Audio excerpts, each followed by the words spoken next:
Friends, Radhe Radhe. तो आज हम आपको बताने जा रहे हैं कि जो लड्डू गोपाल हैं उनकी सेवा कैसे करें। ठंड की सेवा, तो ठंड में जो ठाकुर जी की सेवा होती है, लड्डू गोपाल सेवा होती है, तो लोगों को जो लोग लड्डू गोपाल रखते हैं अपने घर में, जो लोग लड्डू गोपाल की सेवा करते हैं, तो वो लोगों उन लोग को समझ ही में नहीं आता है कि हम लोग लड्डू गोपाल की सेवा कैसे करें, जिन्होंने कभी सेवा की ही नहीं हो। तो उनके मन में ऐसा सवाल आ जाता है कि हम लोग लड्डू गोपाल की, ठाकुर जी की सेवा कैसे करें। तो ठाकुर जी की सेवा में सबसे पहले हम लोगों को सुबह जल्दी उठ जाना है। यदि 11 बजे पे उठ जाना कोई बात नहीं। यदि आपने लड्डू गोपाल को लाला के रूप में लिया हुआ है तो आप उनको 11 साढ़े 11 बजे उठा सकते हैं। बस 12 नहीं बजने देना चाहिए, बाकी हम लोगों को 11 साढ़े 11 बजे उठा सकते हैं, क्योंकि एक जो बच्चा होता है उसको नींद बहुत आती है। तो हम लोग बच्चे को चाहे जब भी उठाएं तो उससे कोई फ़र्क नहीं पड़ता। यदि हमने ठाकुर जी को, लड्डू गोपाल को ईश्वर के रूप में लिया हुआ है, भगवान के रूप में लिया हुआ है, तो हम लोगों को उनको जल्दी उठाना चाहिए। जैसे 8 बजे तक तो उठा ही नहीं चाहिए, क्योंकि हम लोग उनको भगवान के रूप में पूछते हैं। यदि हम लोग उनको लाला के रूप में पूछते हैं तब कभी भी उठा सकते हैं। ना ही सुबह 4 बजे जल्दी उठा, ना ही देर में 12 बजे। बाबा साईं बाबा की भी हम लोग जब पूजा करते हैं तो हम लोग को सुबह 6:30 बजे उठना पड़ता है काकड़ आरती के लिए। लेकिन मैं तो नहीं उठ पाता हूँ, क्योंकि मुझसे इतना पॉसिबल नहीं हो पाता, इतना हो नहीं पाता है। तो मैं बाबा की 2 टाइम की आरती करता हूँ, साईं बाबा की। एक तो पहले सुबह की आरती करता हूँ ठाकुर जी के साथ साथ, और दूसरी बाबा के जो उधर होती है शाम को, वो वाली आरती करता हूँ 6:30 बजे शाम को। कभी कभी 6 हो जाता, आज थोड़ा जल्दी कर ली थी। तो लड्डू गोपाल की पूजा कैसे करनी चाहिए, ठाकुर जी की सेवा कैसे करनी चाहिए, इनको लाला के रूप में लिया, भगवान के। वैसे ज़्यादातर लोग उनको भगवान के रूप में रखते हैं, लेकिन बहुत से लोग उनको लाला के रूप में, कोई भाई के रूप में, कोई उनको लाला के रूप में रखता है, कोई भाई के रूप में, तो कोई उनको पिता के रूप में रखता है, कोई किसी रूप में रखता है, कोई किसी रूप में रखता है। तो सबके अलग अलग भाव होते हैं। तो उनकी सेवा सुबह से लेकर दिन तक, रात तक कैसे करनी चाहिए। तो पहले सुबह जल्दी उठ जाएँ, स्नान आदि से निवृत्त हो जाएँ। स्नान आदि से निवृत्त होने के बाद अपने मंदिर में जाएं।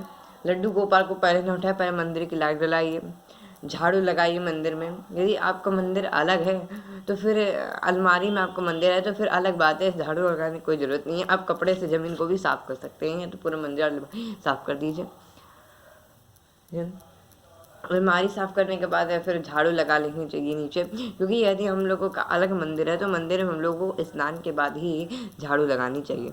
इसलिए हम लोगों को स्नान के बाद झाड़ू लगानी चाहिए मंदिर में। फिर हम लोगों को हाथ पैर पुनः धुलकर हम लोगों को भगवान को उठाना चाहिए।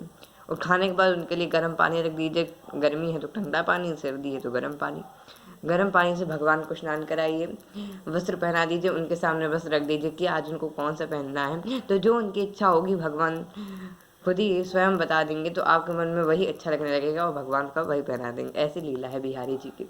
तो हम लोग उनको वही वाला वस्त्र पहना देंगे। फिर हम लोग आरती की तैयारी करेंगे। आरती की तैयारी जब हम लोग की हो जाएगी तो आप या पहले भोग भी लगा सकते हैं, फिर बाद में आरती भी कर सकते हैं। लेकिन मैं तो पहले भोग लगा देता हूँ, फिर आरती का। यदि कभी जल्दी हुआ तो पहले आरती कर देता हूँ, फिर भोग लगा देता हूँ। या कभी नाश्ता बाद में बना तो पहले आरती कर देता हूँ, फिर नाश्ता का भोग बाद में लगा देता हूँ। लेकिन ज़्यादातर हम लोगों को भोग पहले ही लगाना चाहिए, क्योंकि बच्चों को भूख जल्दी लगती है। तो हम लोग को स्नान के बाद, वस्त्र पहनाने के बाद, ठाकुर जी को सर्दियों ऊनी वस्त्र पहनाने के बाद हम लोग उनको भोग लगा देंगे। भोग लगाने के बाद अपने हाथ धुलकर हम लोग उनकी आरती करेंगे धूप दीप कपूर से। अगरबत्ती का इस्तेमाल बिल्कुल ना करें भगवान की पूजा में, क्योंकि अगरबत्ती जो है वो एक बाँस होती है, बाँस को जलाना अशुभ होता है। इसलिए हम लोगों को अगरबत्ती नहीं जलानी चाहिए। ठीक है, जब उनकी पूजा हो जाए, आरती हो जाए, तब दोपहर को अपना वो जो खाना बने वो चढ़ा दीजिए। पर ये याद रखिएगा कि जो खाना होना चाहिए वो बिना लहसुन प्याज का होना चाहिए, सात्विक भोजन होना चाहिए। और लड्डू गोपाल की सेवा वही कर सकता है जो नॉनवेज नहीं खाता हो। यदि आप नॉनवेज खाते हैं तो आप पूजा कर सकते हैं, लेकिन ठाकुर जी की सेवा नहीं कर सकते। ऐसे पूजा आपको करनी हो तो कर सकते हैं, लेकिन ठाकुर जी की सेवा नहीं कर सकते। अगर आपको ठाकुर जी की सेवा करने का मन है, लड्डू गोपाल की सेवा करने का मन है, तो आपको नॉनवेज छोड़ना ही पड़ेगा। इसलिए आप नॉनवेज छोड़ सकते हैं, और जो लोग नहीं खाते हैं तो उनके लिए पहले से अच्छी बात होगी। इसलिए नहीं, दोपहर में सात्विक भोजन बनाएं। आप लहसुन प्याज खाते हैं तो खाएं। अगर आपके पास इतना नहीं हो पाता है तो आप दोपहर में भगवान के लिए एक रोटी बना दीजिए, गुड़ से खिला दीजिए, दूध से खिला दीजिए रोटी भगवान को वो भी स्वीकार है। पर हाँ, भोग में तुलसी दल जरूर डालिएगा, तुलसी दल जरूर डालिएगा, क्योंकि तुलसी के बिना भगवान का भोग संपूर्ण नहीं माना जाता है। बिन तुलसी हरि एक न मानी। इसलिए हम लोगों को ठाकुर जी को तुलसी अवश्य ही से अवश्य चढ़ानी चाहिए। फिर शाम को हम लोगों को संध्या आरती करनी चाहिए, बिल्कुल जैसे सुबह करते हैं वैसे संध्या आरती करनी चाहिए। बस शाम को तुलसी जी पे जल चढ़ाना चाहिए, सुबह तुलसी जी पे जल चढ़ाना चाहिए, शाम को दिया जलाना चाहिए। फिर मंदिर में आरती करना चाहिए, आशा हो सके तो शाम को मंदिर भी जाना चाहिए। फिर जब रात हो जाए तो वैसे ही सात्विक भोजन भगवान के लिए बनाकर उनको खिला के उसके बाद हो सके तो भगवान को दूध भी पिला दीजिएगा। दूध नहीं हो पाता है तो आप रात का भोजन रख दीजिएगा, भूखा न सुलाइएगा उन्हें, कुछ रख दीजिएगा खाने के लिए। फिर जब उनको 5 मिनट बाद पर्दे से पर्दा ढक के फिर पर्दा हटा दीजिएगा और घंटे बजा के भोग उठा लीजिएगा। और भोग उठाने से पहले उनको 2-3 बार आपने हाथ से खिलाना जरूर पड़ेगा। यदि आप खाते हैं तो आप ऐसे हाथ से लेकर खाते हैं, कोई आपके आगे रख दे तो आप थोड़ी ना खा पाएंगे, ठीक है। आप उनको 2-3 बार से अपने हाथों से खिला के भोग अपना हटा लीजिए। फिर आप लड्डू गोपाल जो गहने पहने रहते हैं, भगवान जो पहने रहते हैं, उनको हटा लीजिए, जो लाला पहने रहते हैं। फिर उनको तकिए पर सुला दीजिए, चद्दर डाल दीजिए उनका बेड। फिर जैसे सुबह की आपने मैंने दिनचर्या बताई थी लड्डू गोपाल की, वैसे ही आप करिए। पूरा दिन मेरा भगवान के साथ ही गुजरता है, क्योंकि हम लोग का जन्म ही इसलिए हुआ है कि हम लोग भगवान की सेवा करें, भगवान के साथ अपना वक्त गुजारें। तो भगवान ही एकमात्र हम भक्तों के सहायक होते हैं, और बाकी तो कोई सहायक नहीं होता है। अंत समय में भगवान ही हमारे सहायक होते हैं, और बाकी संसार में कोई भी ऐसा व्यक्ति नहीं है जो हम लोगों को भुगसाकर पार उतार दे।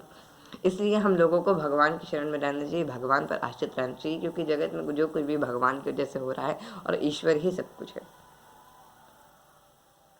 इसलिए ये हम लोगों को ठाकुर जी की सेवा अच्छी तरीके से करनी चाहिए। यदि आपको मेरा ये वीडियो अच्छा लगा हो तो आप मेरे चैनल को लाइक कर दीजिएगा, ये इस वीडियो को लाइक कर दीजिएगा, चैनल को सब्सक्राइब करिएगा, कमेंट करें बिल्कुल मत भूलिएगा। जय श्री राधे, ओम साई राम, श्री हरिदास।